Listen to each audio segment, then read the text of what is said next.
Itong kay Harry Roque, so pinaprocess na yung asylum niya. And just so you know,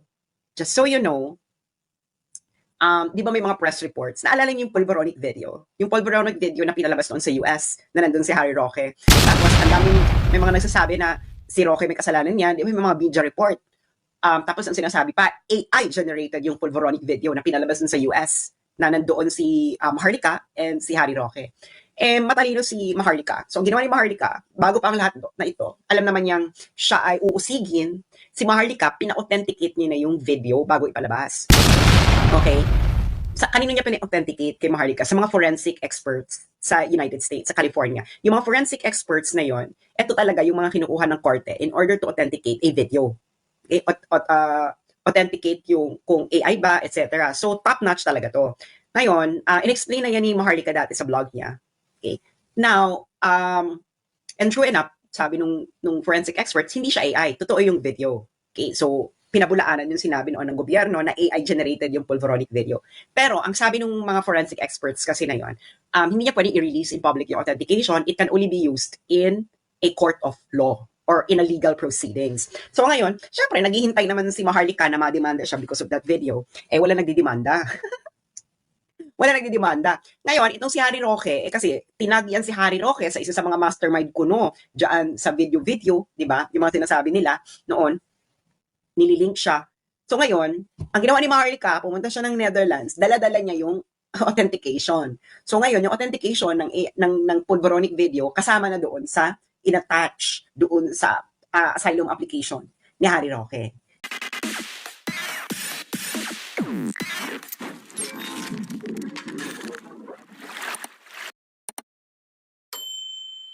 Ayan, kamusta everyone? Ayan, marami nagre-request na naman ng live dahil gusto nilang ipa-explain sa akin via live stream ang ang isa kong post about the well-founded fear test tungkol ito sa asylum requests, especially focusing sa mainit na asylum requests ni presidential spokesperson Harry Roque. So, paki-share po muna ito mga friends. Ayan.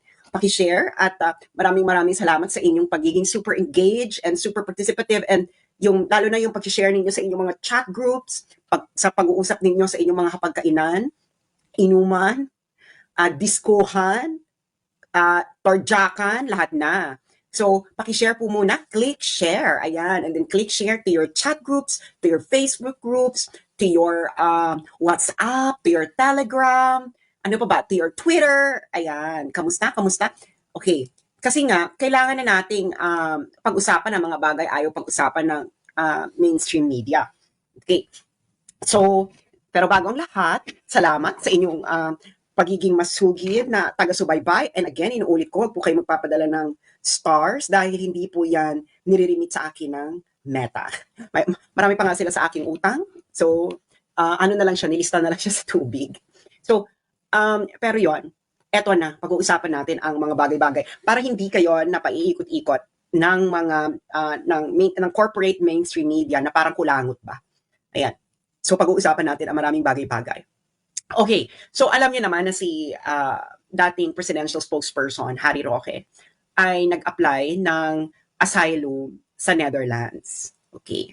So maraming nagtatanong, ano ba yung asylum? Usually, ang alam ng karamihan, ang asylum ay para lang sa mga refugees. At ang tingin nila sa mga refugees ay ito yung mga taong umaalis lamang ng gera. Okay? Pero malawak po ang ibig sabihin ng asylum seeker. Okay. So, papakita ko lang ito para makita ninyo ang ating mga sources dahil mahirap na. Okay. So, ito ay galing sa UN agency na nangangasiwa ng refugee, UN Refugee Agency.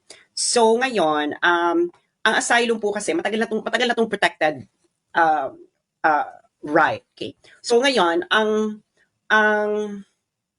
pwede ka mag-seek ng asylum when you are in danger of persecution or danger sa iyong country of origin. Okay. Country of origin. Okay. So malawak yung ibig sabihin ng persecution. Usually, ito ay tied sa Okay, I'm gonna show you, ha? Usually, ito ay tied, for example, sa iyong ethnicity, sa iyong race, sa iyong political opinion, or uh, any opinion imputed on you. Ibig sabihin, ina-associate sa'yo. Okay. And of course, membership in a social group. Okay? So, pwede diyang, medyo nag-evolve na ito, pati yung pagiging LGBT, pwede na siya maging basihan para mag-apply ng asylum, but not all countries recognize it. So usually, this is a traditional basis, no? Na ikaw ay mag-face ng persecution or harm base sa race, religion, nationality, membership of a particular social group, or political opinion. Okay. Now, si Harry Roque, nag-apply na siya ng asylum sa Netherlands, di ba? Bigla na lang siyang sumulpot sa Netherlands.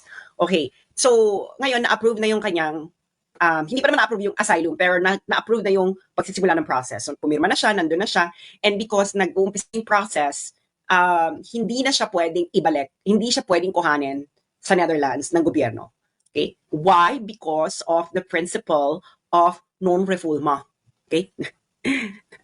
But English speakers pronounce it as non-refoulement. So yung mga sinabi ni Harry Roque. So ano yan? Ano ibig sabihin ng principle na yan? So let me show you a short video about it para naman maintindihan nyo siya. What is non-refoulement? Non-refoulement pala sa English. Ay, ano nangyari? Ano nangyari? Ba't hindi siya nagpiplay? What is non-refoulement? So basically, ano ba yan? Ang naglalag siya. So anyway, so ang principle of non-refoulement, hindi nga siya po pwedeng ibalik, okay, habang ang asylum process ay hindi pa natatapos. Okay? And it is, ang sabi ng iba, meron na itong status sa international law as jus cogens. Ibig sabihin ng jus cogens po, na status. Ito po ay isang norm na hindi ka pwedeng mag-derogate. Ibig sabihin, no exception. Okay? Di ba? May maraming karapatan na may exceptions. Halimbawa, public order, public moral, legitimate state security, etc., etc., etc. Pero, ang non-refoulement, sabi nila, may status na raw ito ng jus cogens. Pero, hati pa dyan ang mga international legal scholars. But anyway, ang ibig sabihin niyan, hindi ka pwedeng ibalik sa country of origin mo habang may umaandar na asylum request. Okay. Matagal yung asylum process, no? Usually, sabi nga ni Harry Roque, sa kanya, baka tumagal yan ng 1 year and 6 months. And sa Europe, pag na-deny ka ng asylum request, halimbawa sa Netherlands, pwede pa yang i-escalate sa European Court of Human Rights. So, mas lalo pang tatagal. Ngayon, anong option ni Harry? Kung si Harry ay hindi ma-approve ng asylum, like for example, si Joma Sison. Si Joma Sison po, siya po ay na-reject ang kanyang asylum request sa Netherlands, pero umakyat ito ng European Court of Human Rights. So, merong ibang category other than asylum in order for you to stay in Europe. So, kaya exercise in futility na itong gusto nilang gawin kay Harry Roque. Okay? Because maraming layers sa European Union ng protection of people fleeing their country of origin because of race, ethnicity, religion, nationality, and of course, political opinion and social status, membership in a particular group. Okay, ano yung mga pasok dito kay Harry Roque? Maraming pasok dito kay Harry Roque. One is political opinion dahil critic siya ng administration. At alam naman natin na yung administration, in the past 3 years, wala silang ibang ginawa, kundi talagang usigin ang kanilang mga kalaban. Meron pa, social group, because Harry Roque is identified as a Duterte supporter. The Duterte supporters is considered a social group under international law. Okay? So, yun ang dahilan, nakaangkla dyan. Of course, kailangan ay merong well-founded risk of persecution based on those categories. Of course, hindi naman dahil sa race ni Harry Roque, hindi rin dahil sa nationality, hindi rin sa religion niya, pero dahil ito sa social status, yun nga, membership in a social group, and ayun na nga, Duterte supporter. Okay? And political opinion because si Harry Roque ay critic ng administration. Ngayon, ano ba yung standard para ma-approve ang asylum request.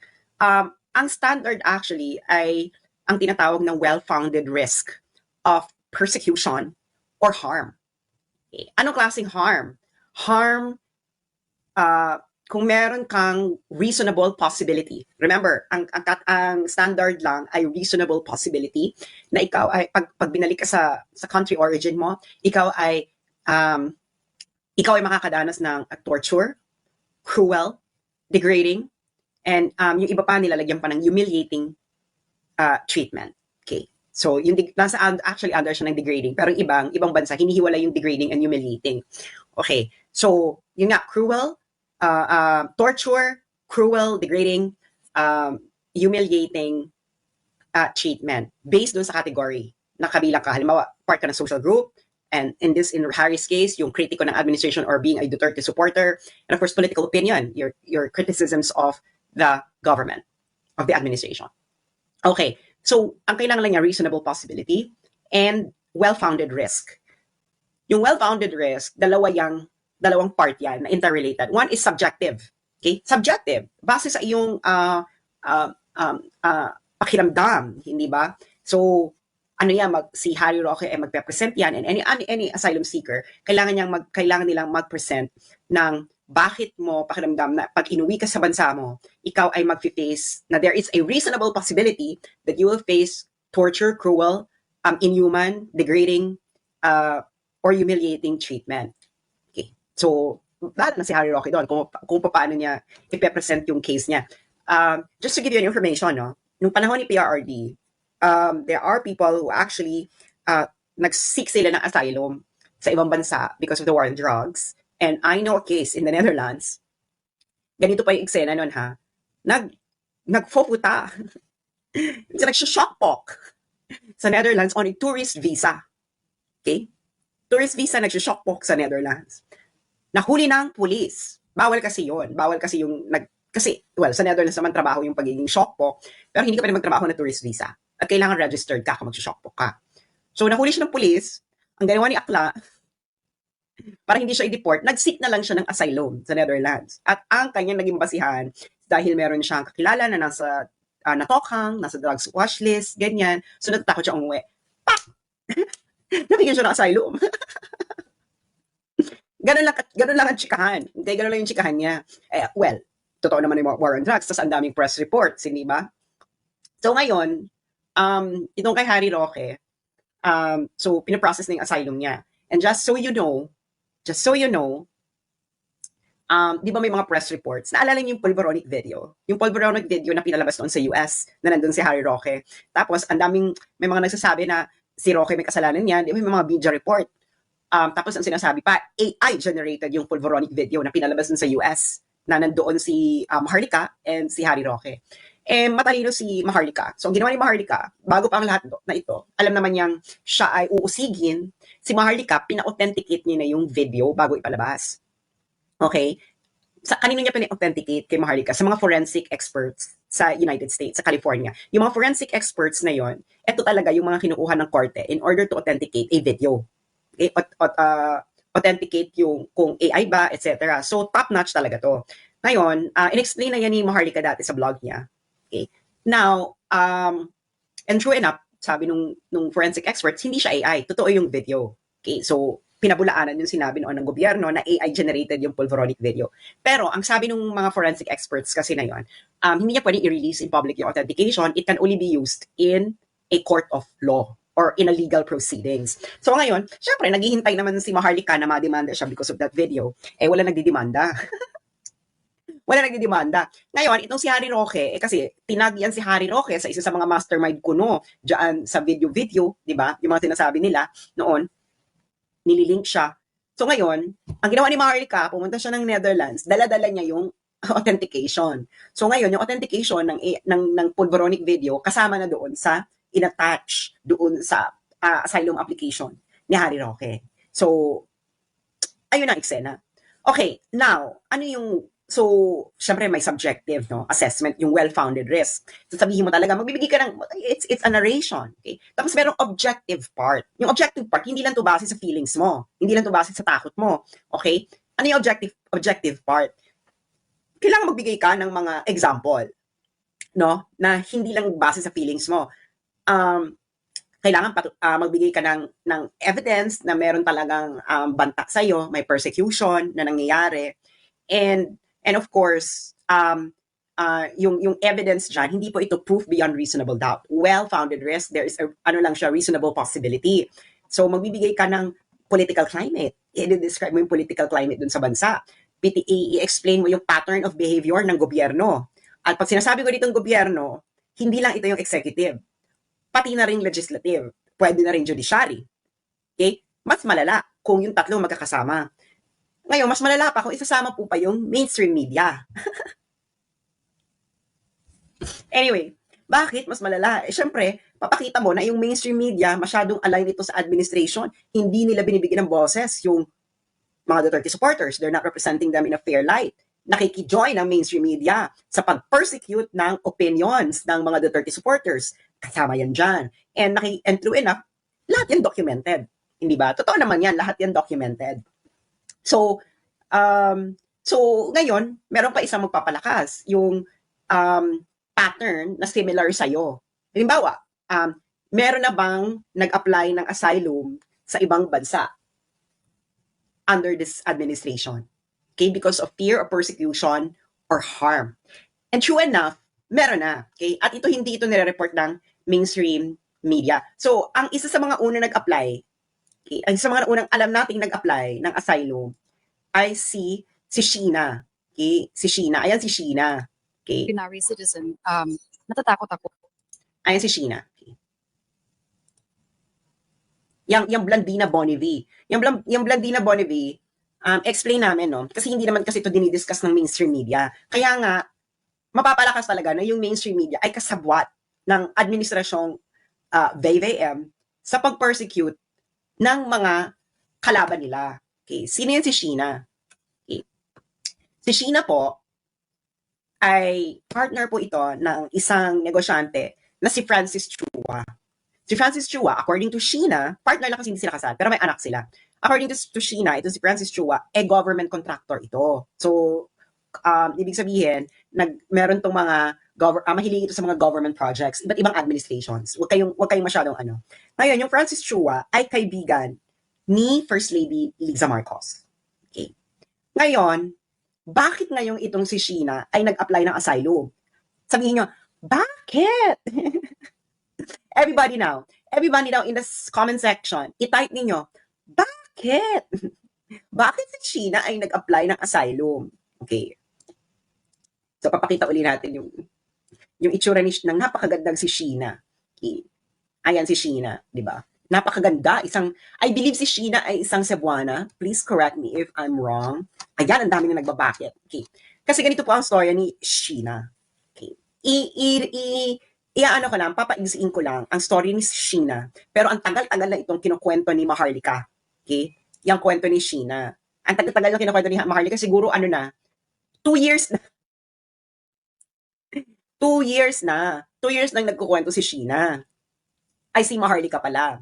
Okay, ang buod, the summary of Sheena's plight ay ganito.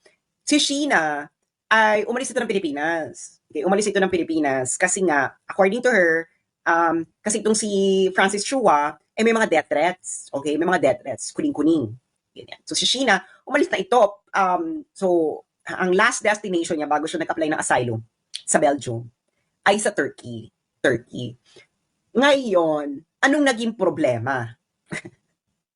Ang naging problema, itong si Francis Chua ay may iPad. Okay, yung Francis Chua na nangungumisyon sa gobyerno ay may iPad. At ang nakakaloka, yung iPad na yon, nandoon yung mga transacciones. Transacciones galore. Okay? At ang nakakaloka pa niyan, yung iPad, syempre, pag Apple ka, di ba? Yung mga Apple, yung ecosystem ng Apple products mo magkaka-connect. Syempre, yung iPhone mo nakakonect sa iPad mo. Syempre, gusto mo integrated, di ba? Ganyan naman ngayon, di ba? Kaya kayo, kung may gagawin kayo mga kasalanan, huwag niyong i-integrate yung mga technologies ninyo. Hiwa-hiwalayan ninyo. Hindi ba? Anyway, so naka-integrate. So habang nag-chumichika, nag-appear din dun sa iPad. Nakalimutan ngayon ni nakalimutan siguro ni Francis Chua na hindi niya dinisconnect yung iPad dun sa kanyang Apple ecosystem.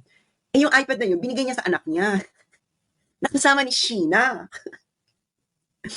So, syempre naluloka yung mag-ina. Ano ito? Ganyan. So ngayon, si Francis Chua ay friendship ni First Lady. Okay. So hindi pa sila umuupo sa pwesto. Nagmamaniobra na si Ma'am Shi. Okay, hindi niyo dito malalibel because ito ay documented. May document na pwede ipakita from Belgium. Okay. Ngayon, syempre, kailangan makuha yung iPad. Ngayon natin si Sheena kasi, pinababalik niya. Una, ini-entice mo na bumalik. O bumalik ka na. Kasi, ito si Sheena, sinampahan ng kung ano-anong kaso. Illegal recruitment, ganyan. Para lang siya ay matimbog. Alam niyo na. Ngayon, parang carrot, sinabi sa kanya, umuwi ka na dito kasi wala na yung kaso mo, i-drop na. Matalino si ate. Maganda na. Matalino pa. Fatal combination. Ayoko nga. Ganyan. So ngayon, itong si Ma'am Shi, nung nakaupo na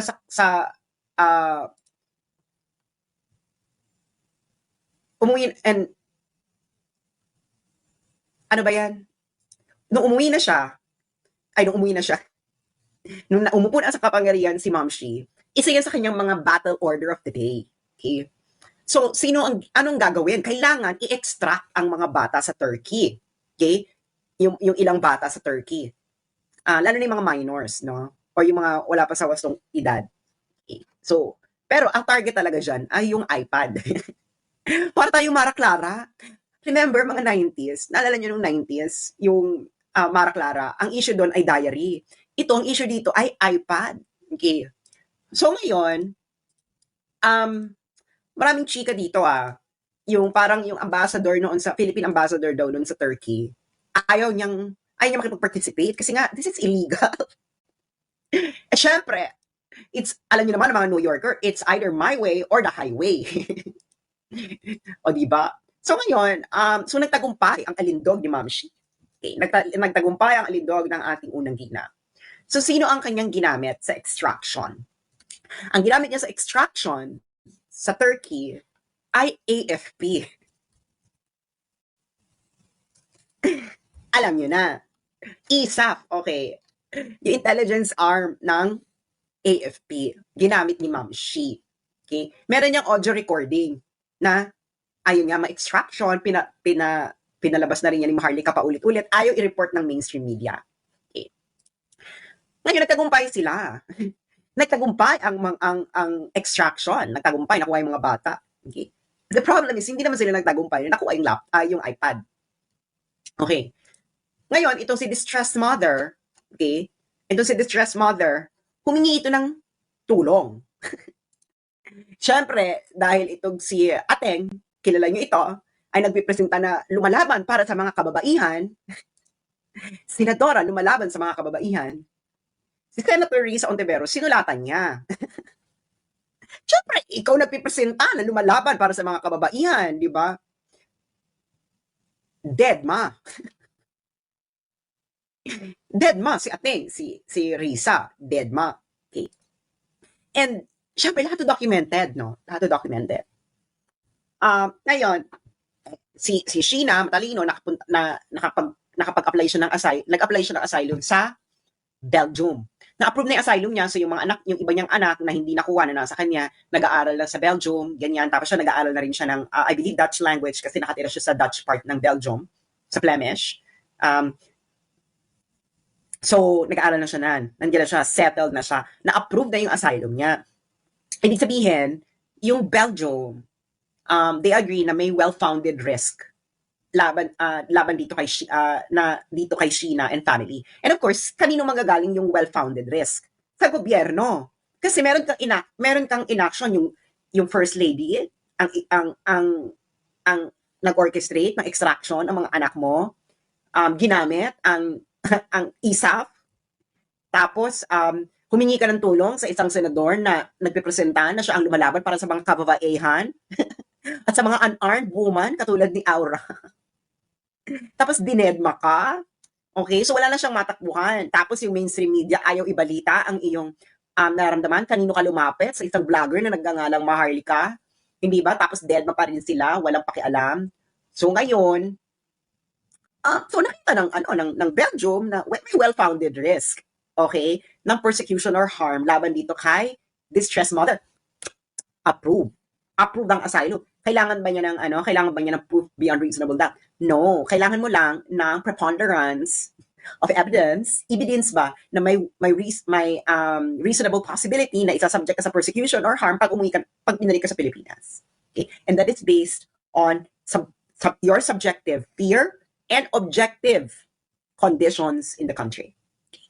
So, yan ang kauna-unahang asylum request under BBM administration sa ibang bansa sa Belgium pa nangyari. And ayun na nga ang eksena.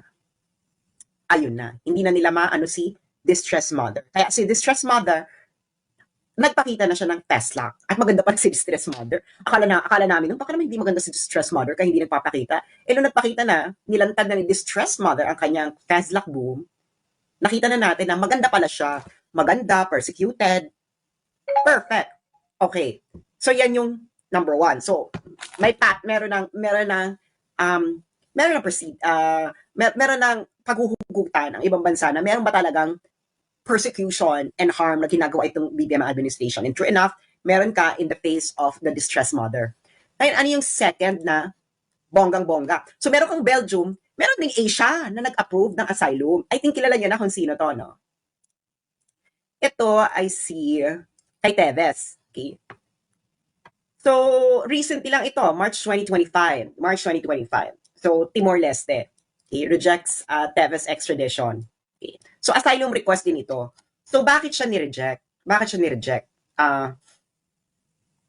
Na-reject siya because, again, there is a well-founded risk of persecution or harm. Kaya nga, ang sinabi dito ng judges, ayan, for the foregoing reasons, asan ba yung reason? Yung meron sila ditong kinote sa Constitution ni Teves. So may mga witnesses, etc. And ang ano kasi nito is may political persecution and meron ding itong nakakabit sa well-founded risk of being subjected to torture, cruel, inhuman, degrading, and humiliating treatment. So, Article 5.3, nakabase yan sa Article 5.3. At ang malala kasi nito kay Teves, and why this is relevant, alam niyo, ang kaso ni Teves sa Pilipinas ay multiple murder and meron pang terrorism. Okay. Multiple murder and terrorism in relation doon sa alleged na pagtegi kay Degamo. Sino yung tinegi ni Teves daw? Yung inaakusa sa kanyang tinegi niya. Yung, hindi ko kasi nakasundan tong issue ni Teves. Sino bang Teves? Multiple murder. Okay. Multiple charges of the alleged killing of Negros Oriental Governor at si Degamo nga, si kay Ruel Degamo. Ngayon, ang nakikita natin dito kay Teves, mas malala ito. Okay? Mas malala ito doon sa kondisyon ni Sheila. Why? Dahil ito ay, ang implicated na dito is judicial system. Okay? The judicial system of the Philippines. Kasi naano na siya may warrant of arrest, and of course, DOJ yung nag-request, etc.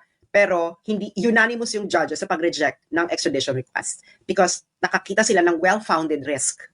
Okay, well-founded risk na pag binalik si Teves sa Pilipinas, there is a reasonable possibility that he will be subjected to cruel, inhuman, degrading, and torture. Humiliating, degrading treatment and torture. So, yun ang naging basihan. So, meron kang Belgium, meron kang Timor-Leste. And these are two different countries in terms of development. So, meron kang super highly developed country and still very developing country na nakakita ng same findings. Ibig sabihin, swak sa mga. Kasi usually yung mga asylum, yung mga gusto mag-asylum, pumupunta yan lang ng highly developed countries. Kasi nga, awa-awa ka lang dyan, awa-awa effect, ganyan, okay ka na. Mas mataas yung chances na makakuha ka ng asylum sa highly developed countries, especially European countries. Yan ang katotohanan dyan. Kaya kung maraming nagre-request ng asylum, sa European countries sila pumupunta. So how do people seek asylum? Actually, you can just enter an embassy anywhere in the world and then ask for an asylum. Pasok ka lang. Para sabihin mo lang, I would like to seek an asylum. Pak, ayan na yan. Hindi ka nila pwedeng tanggihan. Ipaprocess nila yan, no? Pero usually, ang ginagawa ng iba, ayun nga, na nagka-travel muna dun sa bansang yon. And then, nung nandun na sila sa bansang yon, saka sila magsisig ng asylum. Just like, for example, si Harry Roque. Kasi Harry Roque can just enter any Dutch embassy. Pero hindi niya ginawa yon kasi nga, kasi pwedeng harangin. Siyempre, pag nasa embassy ka, paano ka mag-travel sa airport? Baka maharang ka, parang yun nangyari kay Julian Assange. Remember kay Julian Assange? Nung nasa London siya, gusto niyang mag-seek ng asylum sa Ecuador. Kaso nasa ano pa siya, UK. So, ang ginawa niya, pumasok na lang siya ng embassy ng Ecuador. The problem is, paano ngayon siya ililipad ng embassy ng Ecuador to Ecuador?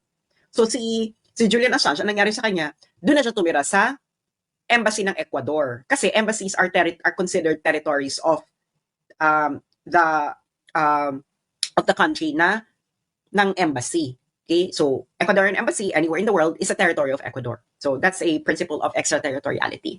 Okay.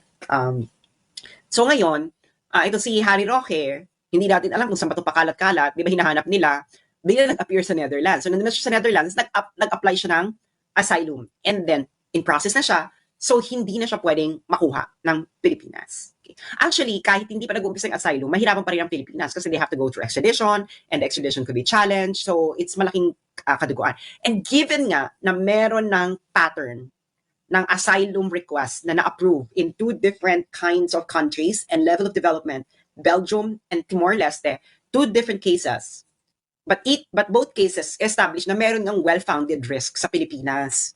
Okay? Kung ikaw ay member ng opposition or you have a political opinion that is different from the government narrative. Kaya yun ang eksena dyan. May well-founded risk. So ito yung mga sinasabi nilang gagawa sila ng petition, online petition, para hindi maaprubahan yung asylum ni Roque. Actually, yung mga petition na yan, it will actually bolster yung point ni Harry Roque na there is that he will be persecuted based on his political opinion. Lalo na nakita ko yung petition, no, na alam mong pinipersecute siya because Duterte supporter siya. And that is a protected category because you are part of a membership in a social group. And being a Duterte supporter is a social group. At nakita naman na yun ang pinipersecute. Hindi ba? At grabe yung persecution because it's different aspects of society, mainstream media, academia, government. So nagsama-sama sila. So it is a recipe for a well-founded risk of persecution. Hindi ba? Because of one's political opinion or any opinion imputed on you, social status. Syempre marami pang ibang aspects, no, na magpapaigting yung asylum request ni Harry Roque. Ayoko na lang sabihin kasi nga I don't want to interrupt our enemies while they're committing a mistake. Pero they already paved the path for these asylum processes to be actually approved ng ibang bansa. So yun ang nangyayari. Ngayon, syempre, magmamatigas itong gobyerno, feeling nila ganyan. Pero yun na nga, meron kang two separate approved asylum in two different countries, two different contexts, two different level of development, two different regions, one in Asia and one in Europe. So syempre, yung Netherlands, mag-iisip siya, meron nga itong Belgium nag-approve. Tapos meron pang yung Timor-Leste pa talagang sinabi na may political persecution, na may well-founded risk talaga. Yung sa Timor-Leste, si Teves, ang kaso nun, malala, multiple murder and terrorism. Ito kay Harry Roque. Ano ba kaso nila dito kay Harry Roque? So kailangan, nakita niyo yung benchmark ng Timor-Leste. Yung kay Teves, multiple murder na yung kaso niya. And terrorism. Hindi pa rin siya binalik ng Timor-Leste because nakakita ang Timor-Leste ng well-founded risk of persecution or harm. So, ibig sabihin, Beck, siguro, kung anything lower crime than multiple murder and terrorism, tiyak na swak na ma-approve pa yan lalo na dito kay Harry Roque. Kaso nyo kay Harry Roque? Wala na kayong kaso kay Harry Roque. Wala na yan. So, ang ginawa nyo, actually, Harry Roque will be more dangerous. Kasi nga, inusig-usig nyo, ayan, nasa Netherlands siya ngayon. Tapos, nasa Netherlands si Harry Roque ngayon, di malaya na siya mas malaya pa siyang makakapag-criticize laban sa gobyerno. Hindi ba? Matitegin nyo ba yung Facebook niya? Actually, hindi rin. Mahirapan kayo. Actually, pwede pang kumita ng bonggang-bongga si Harry Roque pag pinadown niyo yung Facebook niya. Why? Dahil siya ay nasa Netherlands. Ang Facebook sa Europe ay hinahandle ng Facebook Ireland. Ang Ireland po, ito po ay within the European Union. And kung pinadown niyo yung Facebook ni Harry Roque, pwede siyang mag-file ng complaint. Okay? And baka kumita pa siya. Meron na po yung mga precedent sa Europe. Okay? So, kaya yun na nga, you just made Harry Roque more dangerous. Hindi ba? Uusig-usigin niyo pa siya. Well, ayun na nga. Sabi ni Tamat, hi sis, mag-apply ka rin ba ng asylum? No. Bakit? Di ba? Ang ano nga niyan is, pero may kilala akong dalawa pa na naka-process ng mag-apply ng asylum. Isa sa mga known allies ng Pilipinas at isa sa Europe din. So, ma-establish na maraming pattern. Siyempre, hindi tira-report ng mainstream media dahil gusto pa rin palabasin ng mainstream media na napakaganda pa rin ng gobyerno ni Bongbong Marcos. Pero hindi alam ng mainstream media, they are actually participating in the political persecution, especially with their inaction. Lalo na dito, kita mo yung kay Distress Mother, di ba, deadma sila. Si Risa Ontiveros, deadma. So meron talagang pattern. Meron talagang pattern na it is a whole government approach to persecute. Okay? So yun ang mangyayari. Ngayon, kung mag-apply ako ng asylum or whatever, bakit? Hindi ba? Bakit? Hindi ba? Well, I can go to any embassy right now and then apply. Hindi ba? Pero we will cross the bridge when we get there. Pero sinasabi ko sa inyo, when I cross that bridge, okay, this will be a global issue.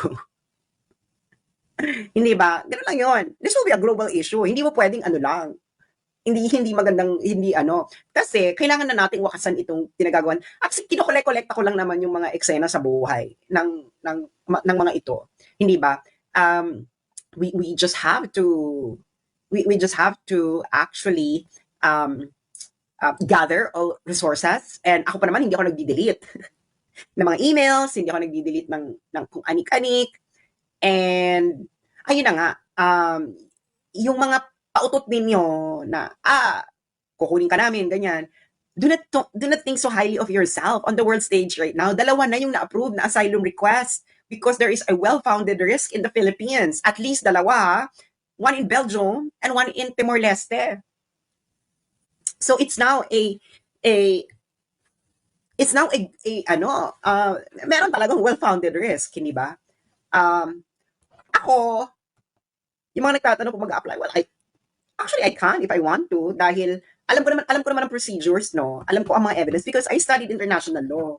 And I actually have a lot of evidence that would actually not even pass the well-founded risk test, but it would actually go beyond the well-founded risk test. Dahil meron talaga, di ba? So mga nagtatanong, paano kung may kaso ka sa Pilipinas? Pwede ka ba mag-apply ng asylum? Ayun na nga si Teves nga, di ba may kaso, multiple murder pa, terrorism. Okay. So, ano kasi yan lahi-lahi ba yan? Tahi-tahi yan ng mga issue. Kailangan ipapakita mo yung political climate, anong opinion mo ka inuusig, kung member ka ng social group, anong social group yan.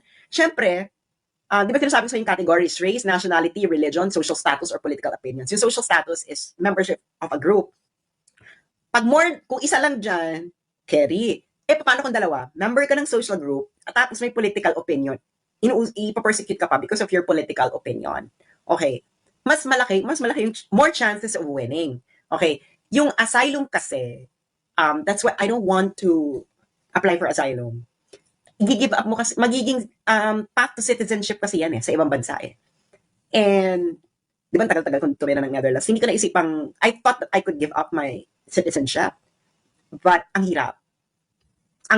Parang, I don't want to lose, parang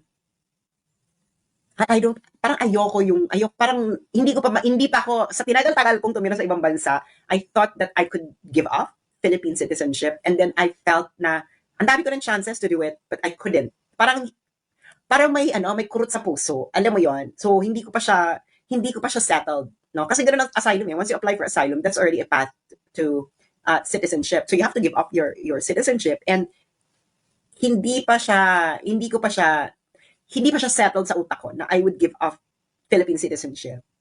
So, yaan ang kaya ay hindi ko siya ina-entertain pa. Siguro, if they push me against the wall, I might. Pero yun na nga, if they will push me against the wall, it's going to be a global sensation, just like the Love the Philippines video. Ganyan. Pero, yun na nga lang, bala kayo, lahat kayo nagpa-participate, no? Hindi ko na lang sasabihin kung ano yung gangbang nila laban sa akin. Kaya, kahit saan akong pumuntang embassy right now, except the United States, I will probably be given an asylum. Ano yun? Wala asylum dito sa China. So, it's, parang tagal na nilang nagbigay ng asylum, 1970s, late 1970s pa. So, it's not, kasi kung gusto ko talagang tumakbo na sure ball ako ng asylum, di sana sa Switzerland na lang ako nag-aral. No? Kasi nga, na-accept naman ako sa Geneva Graduate Institute. Mag-aral noon. Dalawa kasi in-applyan ko Isa dito sa China and sa Switzerland. Yung sa Switzerland kasi, Master in International Law sa Geneva Graduate Institute. Dito ang in-applyan ko, PhD. May masters na ako. And I was like thinking, magma-masters ba uli ako? Tapos ngayon, international law naman. Kasi masters ko yung international relations. But my BA is an interdisciplinary of international law and international relations. So inisip ko, ano ba ako? Mag-Geneva ba ako to pursue master in international relations o dito na sa China to PhD? So sabi ko, mag-PhD na ako. Pwede ko namang mag-master na international relations after ng PhD, pero gusto ko muna mag-PhD. Ganyan. So ngayon, kaya ako nandito. Kung gusto ko lang talaga na tumakas, etc., sureball na asylum, di na Switzerland na lang sana ako. Natanggap naman ako doon na mag-aral. So, bakit ako natanggap? Well, ganyan talaga. Ganyan talaga kung magandang academic records mo, be. I-research nyo na lang kung ano ang Geneva Graduate Institute. Kung gaano kahirap matanggap. Okay. So ngayon, yun ang eksena ng buhay. No? Yun ang eksena ng buhay. Ako naman is, naniniwala po ako na kung oras mo na. Wala po akong, to be honest, I'm actually contented with my life. Sinasabi ko yun sa maraming tao na, if I don't wake up tomorrow, I would still be happy because I have done a lot with my life already. Parang anything beyond what I have achieved will already just be icing on the cake, or cherry on top, ganyan. Pero the rest, parang okay na ako, contented na ako sa buhay ko. Parang nagawa ko na lahat ng gusto kong gawin sa buhay ko. Alam mo yon? I'm happy. I have achieved what I wanted to achieve.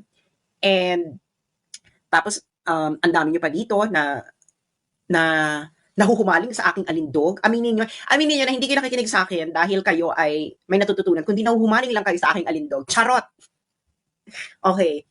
Kaya yun na nga. Yun ang buong katotohanan ng buhay. Okay? So, para lang po sa kaalaman ng lahat, mag-check tayo kasi ang daming nag-aantay kung tayo ay nakalagpas na umabot na ba tayo ng 500 million views. Malapit na po tayo. Nasa ano na po tayo? 467,172 views. Ito po yung 90-day metric. So, ilang millions na lang, mag-half a billion na tayo. So, about 64 billion.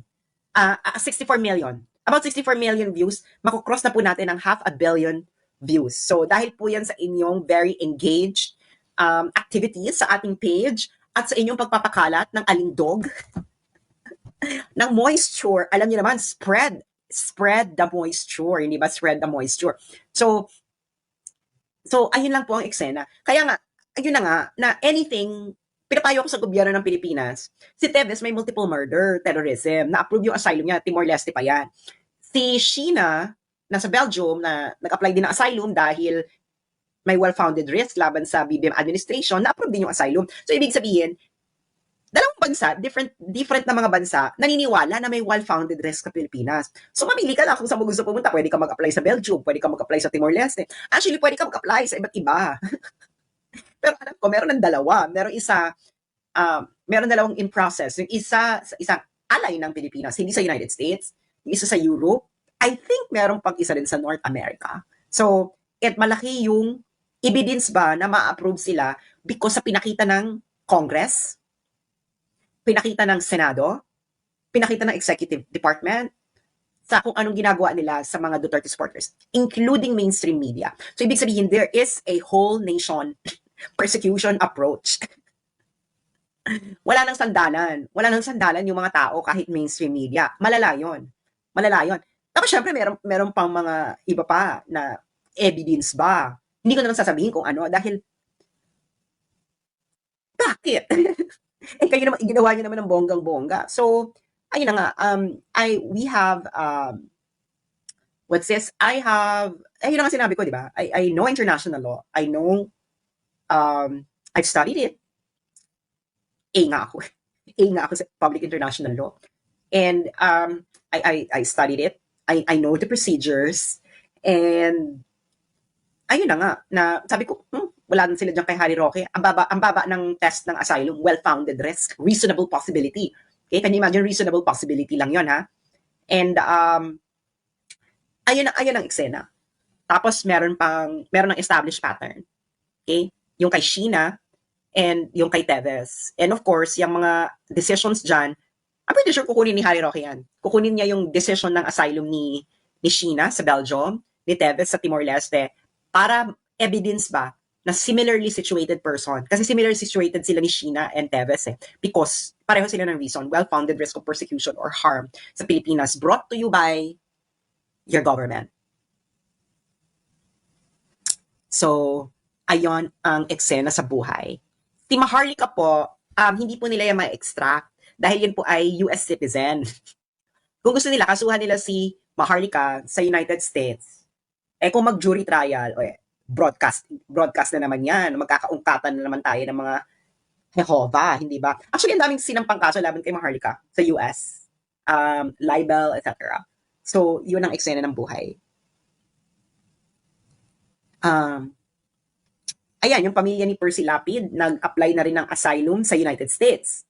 So, ayun din, well-founded risk of persecution or harm. So, very telling yon kasi, ba't ka nag-apply ng asylum? Kasi, ibig sabihin, hindi sila mabibigyan ng protection ng gobyerno sa Pilipinas. Kaya sila nag-apply ng asylum.